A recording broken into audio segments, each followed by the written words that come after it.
Coming up now on Animal Outtakes, we're on the hunt for something ancient predators left behind. This is exciting. Don't just look.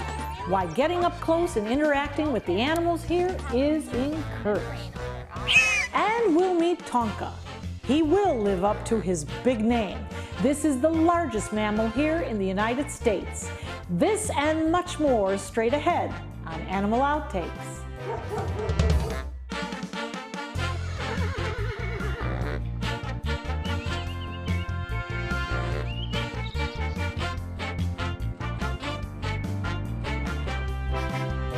Hello and welcome to Animal Outtakes. I'm Marcia Panucci, and this is my best friend, Zeus. They have been in existence for more than 400 million years, and you can still find them today. Sharks. But this trip, we weren't on the hunt for the sharks themselves, but rather something the ancient ones left behind. Chuck, we're here on this beautiful Venice beach in Venice, Florida, and you've been sifting the sand. And what are we looking for? Shark's teeth. What Really? everybody wants to look for. Now, I'm confused. Do these sharks just lose their teeth and then they come up, or have they been here for quite a while? What we have going on here is we have an ancient river bottom offshore about a mile, and it was here formed millions of years ago. And we have a gently sloping shelf, and what's happening is little by little these teeth are washing up to where people can find them, and these are all extinct shark teeth. But why only the teeth? The teeth are what the shark lose the most of, about 40,000 in their lifetime, and they're the most readily part of the shark that will fossilize because it's the hardest. It's almost like bone. Now, are their teeth like our teeth, or there's calcium? Yes, calcium carbonate, same dentine, enamel, basically the same, yes.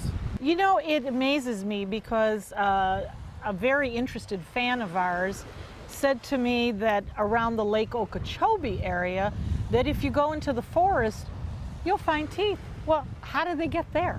Florida was underwater, so these megalodon sharks, and all the sharks would swim in these shallow estuaries when Florida was covered with water. It'd be like 40, 50 feet deep.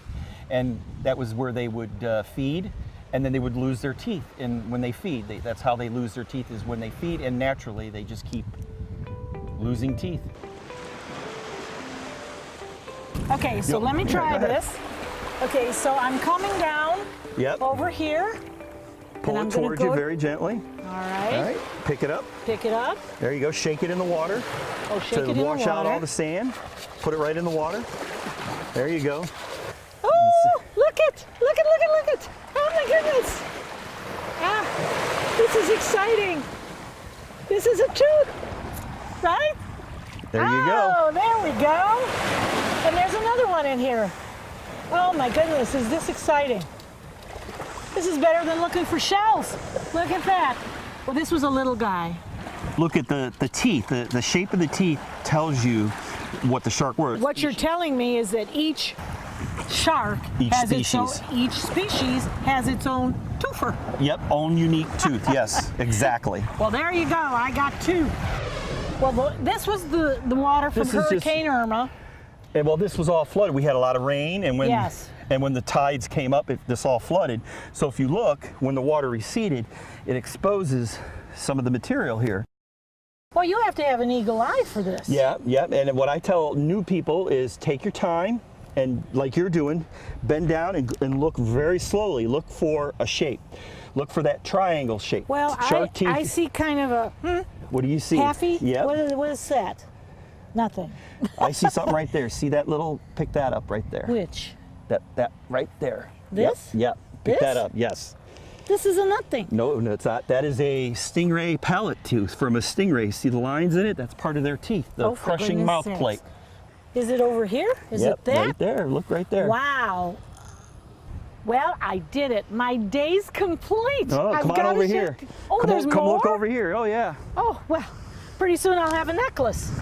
As a young girl, I walked these beaches, and I picked shells because that's what you did.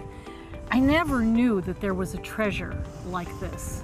amongst those shells? Florida is one of the best places in the world for Pleistocene, Miocene, Ice Age fossils. Well, People come from all over the world to scuba dive off of Venice and to go in the Peace River. Remember, Marcia, always keep your head held high, but look down once in a while. You never know what you might step on. You got it, Chuck. Absolutely.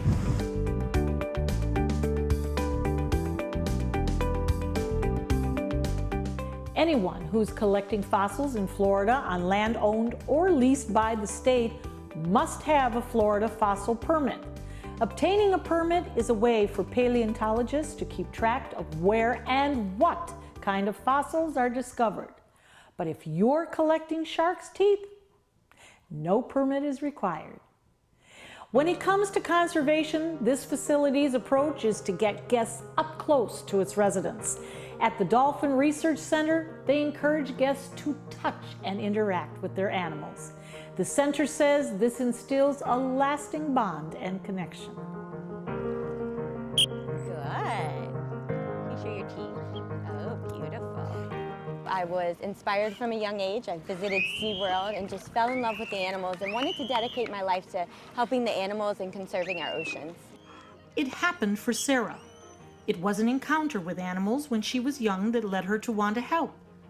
It was a moment that changed Sarah's future and in turn has influenced the future of the animals here at Dolphin Research Center in the Florida Keys. Our goal at Dolphin Research Center is for these dolphins and sea lions to be ambassadors for their species, to teach people about them, hope people fall in love with them, and thus want to protect animals out in the wild. One way to help their mission is to get more people involved and want to give back. We have found that by putting people in touch with them, allowing them to come on the dock, participate in some of our interactive program, that seems to be the most inspiring thing. There's something about that eye-to-eye connection and a touch that really hits home for people and makes it more than just, seeing a dolphin on TV.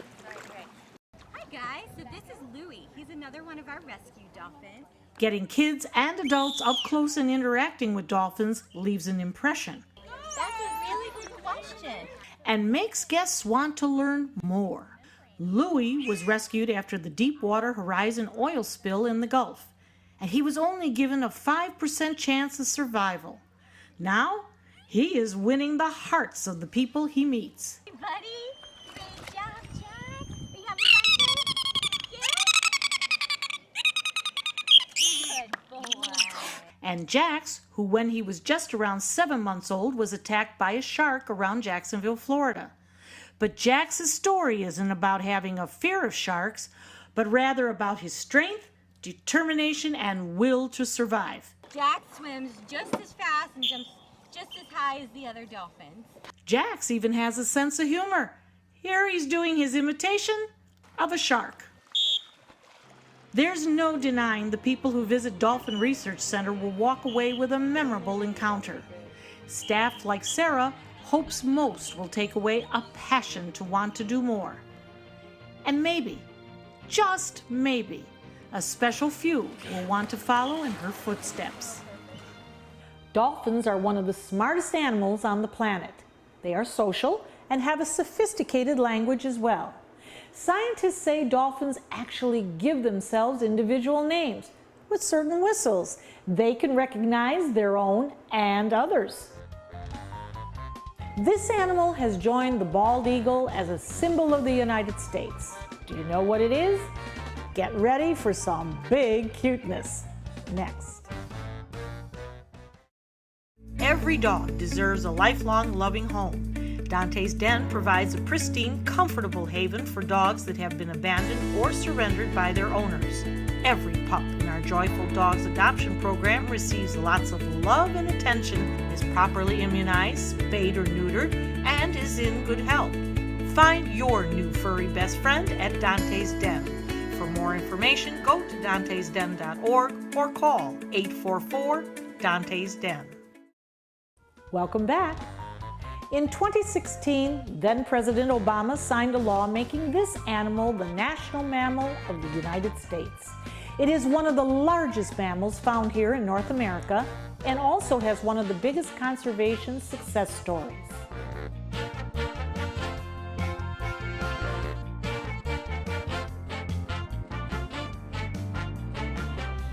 Clayton, I'm so excited to meet Tonka because he is an American bison and so much a part of our history. That's a great symbol of America. Yes. Yeah.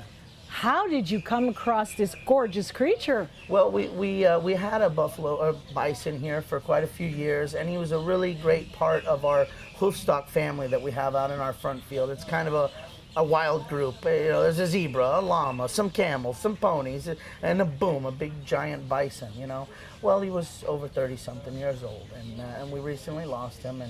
And a good friend of ours that has animals found out about it and knew a lady that had some, and she had too many in her herd. She was a little older and needed to thin out a little bit, and he decided that he'd get us a little gift. So that's where Tonka came into our life.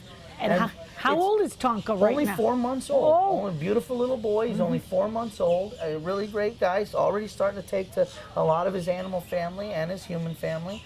And soon, when he gets a little bigger, a little more size on him, then he gets to go back out to the front field and get introduced to all those other guys that already absolutely love bison. You know, you talk about when he gets to his so-called fighting weight. What is his weight? He's a big baby. He's a big boy. He's already a couple 100 pounds right now, only at 4 months old. And he likes his milk. I can say that. He likes a baba. Okay. And yeah, they get huge. I mean, we're talking animals that can be thousands of pounds. You know, they're so powerful and so majestic. You know, they really are an amazing part of American history. They did have a really hard time. You know, in the early 1900s, they almost went extinct. But thanks to good animal husbandry and good care, they've been able to bring these animals back, and they're kind of making a resurgence, and we're really happy to have one of them here to baby. Yeah, just to love on a little bit. Nothing wrong with some bison loving. Now I'm looking at his gorgeous face, and I'm seeing the horns. They're beginning to come out. Yeah, he's just got little nubs right now. Yes, he's got the little nubs. Of course, as he matures, they'll get bigger and bigger, and I mean, they're incredible. They're a few inches in diameter, and just they're amazing because of the power that they can withstand when they do, do their dominance and their rituals that they do out in the wild. When they do collide, it's incredible that they don't just break off like that, because basically it's hair. Tonka's ancestors were around back when saber-toothed tigers and woolly mammoths roamed. But when early settlers started to move west, the population of the bison were almost totally wiped out. But now conservation efforts has kept our national mammal in existence. Clayton, he's looking a little hungry. What do you think we should do? Well, he's a little guy, so he's basically a bottomless trash can. He can take the stuff in all day long. So it looks like he's about ready for a baba. So we'll see if it's baba. Okay, and what's in his baba? Well, actually, same mixture that you would give a young calf, a cow. It's a milk replacement. He also gets some probiotics in there for his digestion and stuff like that, and just the right temperature of warm water. Of course. Tonka could grow about 6 feet tall and weigh close to 2,000 pounds. Bisons are the largest mammals found in the U.S. And this is one of those things where it's a little bit of bonding time where we get to, be right next to him. We always try to, of course, pet him and encourage that, that he'll get used to us and love on us. See? But you got to be very, calm, and you got to take your time with these animals. With all animals, it doesn't matter what it is. Patience, patience. Before you try to teach an animal anything or do anything with them, they have to have a spot for you in their heart. So if they don't love you, they're not going to listen to you. They're not Clayton, this is something that is a real treat to me. And this is something you can't get from a computer screen. That's right. You just cannot get the enormity, the magnitude of this animal, who's obviously trusting us right now to get his baba. Was that good, buddy? Okay, that's it. That's it. All gone. What a good boy. There we go. Well, that was done in record time. Very good. Yes, he's good. He's good. And don't let a bison's size fool you. When Tonka gets bigger, he can really step on the gas. Bisons can run close to 35 miles per hour and even jump fences. Scientists once estimated there was around 25 million bison across North America. Now, fewer than 30,000. So being able to come here to places like the Big Cat Habitat in Sarasota, Florida, gives folks a chance to encounter animals that they might not see in the wild. In some way, You know, some little kid is going to leave here and become a veterinarian or a park ranger or, you know, somebody that's going to make a difference in animals' lives, because there's so many of them out there that need our care, and they need us to responsibly take care of them forever. Fossils show there is one place in North America where bison have lived continuously since prehistoric times, and that is Yellowstone National Park. There you will find the largest bison herd on public land. Yellowstone bison are similar to their prehistoric ancestors, showing no genetic link to cattle, which nowadays other herds are found to have traces of. It is one of the most popular turtle species that people have as pets. But there is something you should know so you won't get sick if you decide to own one. Invest in Kids is a $7.5 million project to build a new Boys and Girls Club in South Manatee County. I'm Caleb Grimes, and I was a club kid. It's where I learned important life lessons, leadership, integrity, responsibility, and baseball. Thousands of kids attend the Boys and Girls Clubs, and after years of use, their club is slowly falling apart. Help us invest in kids. Make your donation today. My name is Julius. I have cerebral palsy. I work for Farmer Jeffrey Weising Law Firm. I do a lot of data entry and scanning documents. I want to increase my working experience to make the company much better. At the end of the day, it's good to think of the day's work and to think about what I have accomplished. Hi, this is Dan Marino. When your business recruits people with disabilities, everybody wins.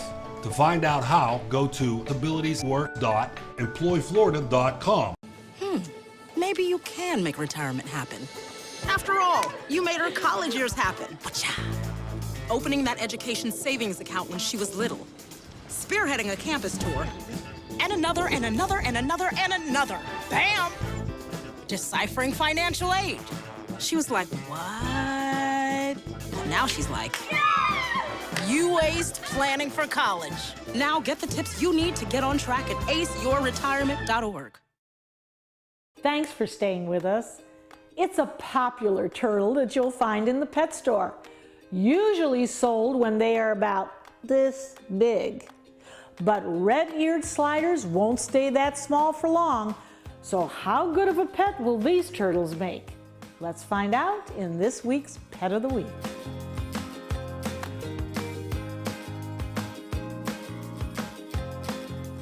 Dr. Don, this is one of the most colorful turtles that I have ever seen. Red ears. It is ears, correct? They call this a red-eared slider. Okay. And again, we must ask, after you do your research, is this the pet that you'd like to have at home? It depends. First, it depends if you're in a state that's legal to have a turtle as a pet. A lot of states in the United States, it's illegal. And then in some states, they're only legal if you buy a turtle over 4 inches in length. I see. Interesting. And then once again, they're not a huggy-feely, touchy-feely pet. They're a reptile, and the best way to keep something like this happy, and you can keep something like this happy if you're allowed to keep them, I'd say like a 55-gallon aquarium about half full, and you treat them like tropical fish.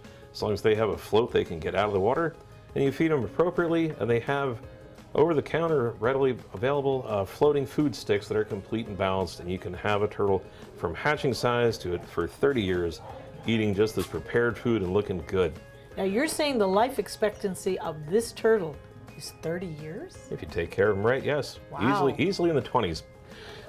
Second thing too, the reason why they are not legal in many states is because of the fear of salmonella. Interesting, because an elegant study was done by Chicago Herpetological Society around 30 years ago, where they took a bunch of zoo-kept reptiles, beautiful specimens, the kind you'd love to have in your collection, and they cultured snakes, lizards, and turtles for salmonella. These are healthy, good-looking ones. Just rub it across their back. They found that 2/3 of healthy snakes are shedding salmonella at one time, about 1/3 of lizards, like that iguana, and about 5% of turtles. And turtles got the bad rap, because people used to, back in the 50s and early 60s, every pet store had those little red-eared slider turtles that people used to keep in little aquariums. And kids used to, filthy thing, just touch your lips, and they would get, they might get diarrhea and salmonella.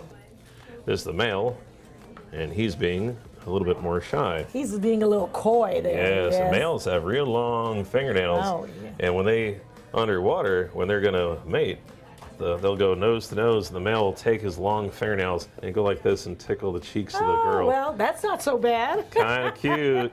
So, not for everybody. Do your research. Find out first if you can have these things, and once if it's legal, you can put 2 of these things in a 55-gallon aquarium, and they have a personality like a snake does not. Snakes are, I don't want to say stupid, but a snake is like a colored rope that walks around. These things will recognize you. You come in the room, they'll like, where you been? Hey, you got some food? They'll eat out of your hands. They have a personality.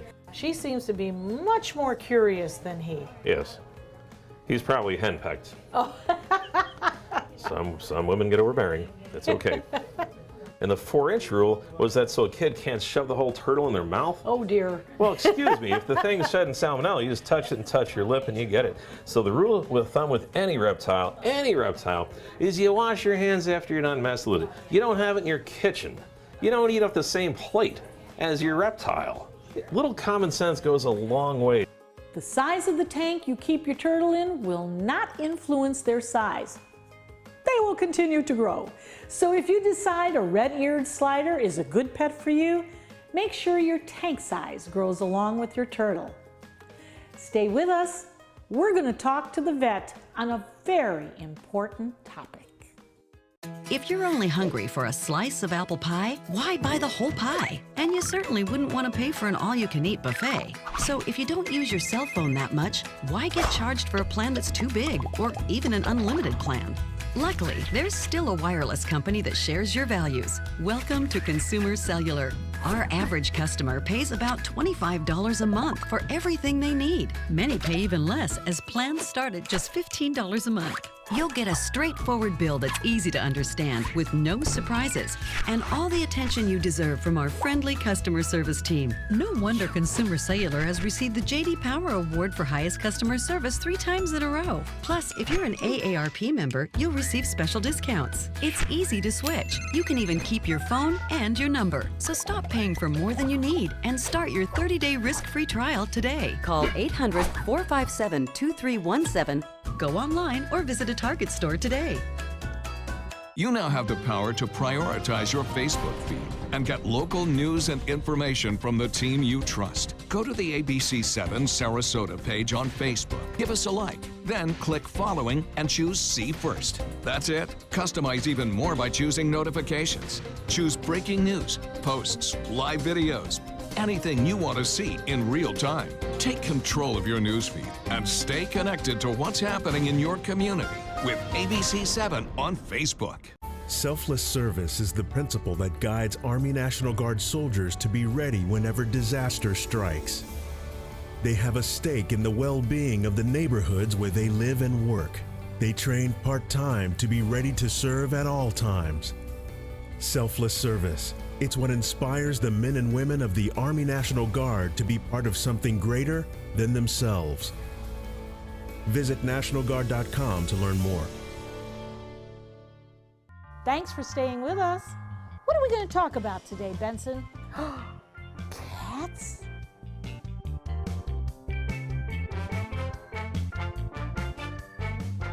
Dr. Glassman, we have to talk about litter boxes. They are a necessary, very necessary evil and very important to the cats. Absolutely. And I'd like to talk about today cats that don't use the litter box all the time for urinating or defecating in the box, and we call that elimination problems. And it's actually, if it's not taken care of, you can imagine urine and feces around the house people aren't thrilled with, and it's unfortunately a leading cause of euthanasia in cats if it's not dealt with properly. Oh my. So the most important thing for starters is the rule of thumb is to have 1 box per cat plus an extra. So if you have 2 cats, you should actually have 3 litter boxes. And they should be in different parts of the house. And I recommend unscented litter. The scent is for you, it's not for the cat, right? So if they don't like the scent, they're not going to go. Right. So unscented litter. Clumping litters, the newer clumping ones that you get are probably preferred by most cats, but the cheap old-fashioned clay is good too, all unscented.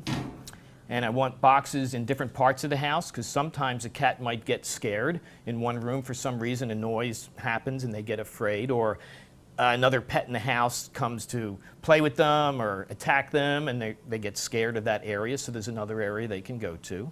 Now, how do you keep the dogs out of the litter box? Well, Because they love it. Yeah, dogs find the feces kind of tasty little morsels for some reason. Yes. It's strange, certainly to us. But yeah, that's hard. You'd have to have maybe baby gates or little gates, doorways that only the cat can get through if you have a bigger dog. But anyway, to deal with elimination problems, you want to nip it in the bud. As soon as a cat is not urinating or defecating in the box, first off, go to your veterinarian. Make sure there's not a medical problem that could be causing it, especially if they drink more and pee more with diabetes or hyperthyroidism or kidney disease. All can make them drink and pee more, so make sure there's no medical issue. Then they should address, behavior. You have to talk about behavior, what's going on in the household. New pets, new people, stress, things like that certainly affects cats. And there are lots of techniques. There are feel away is a pheromone, facial pheromone. When cats rub on everything, they're happy, they're relaxed. They're actually spreading a pheromone to communicate with other cats to tell them, I'm happy, I'm relaxed. You don't have to be nervous. You don't have to mark your territory, urinate or defecate to mark your territory. So pheromones, if you're lucky, sometimes can do it by spraying. They come in spray bottles, and they come in an aerosolizer, which you plug into the wall, and it aerosolizes the whole room. But a lot of cats, there's too much stress, and you have to put them on some oral anti-anxiety medications. The best one I've ever found is actually Paxil, like Prozac, Paxil, Zoloft. That category of drug are serotonin drugs. And another feline practitioner about 20 years ago told me that Paxil was the best, and I agree. Hands down, Paxil's the best drug for a cat to help them relax so they don't feel the anxiety that they have to urinate or defecate to mark their territory. What is the daily maintenance, Dr. Glassman? All litter boxes should be scooped every single day, if not more, 2 or 3 times a day. Some cats will have one urine ball or one spot of feces, and they won't use that box again. So cleaning it every single day is really critical. So you give it to the cat, you might give a little to yourself, yeah, right? Couldn't hide. Okay, we thank you so much, and let's go find that litter box, Pootie. Great advice from the doc as usual. We hope you've had fun and learned a thing or two along the way. Zeus and I will be back next week with even more animals and some wild adventures. Until then, thanks for watching.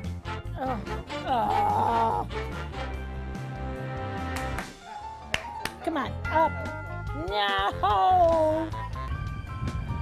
Up.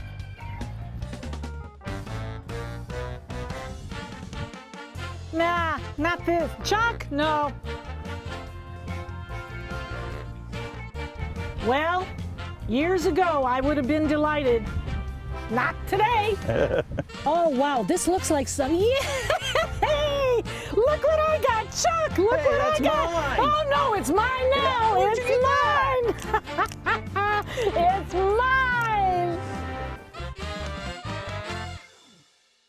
I am the resident district manager on the FAU campus for Chartwell. Whenever I see Haley, I do not see a person with a disability. I see a person with extraordinary abilities. Haley is always smiling. She's always on time. She gives fantastic customer service and is always focused on any job that she's given. Hi, this is Dan Marino. When your business recruits people with disabilities, everybody wins. To find out how, go to abilitieswork.employflorida.com.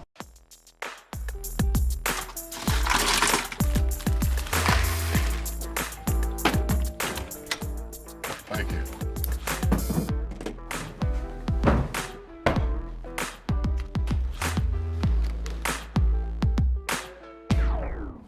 You got a king? Go fish! It only takes a moment to make a moment. Take time to be a dad today.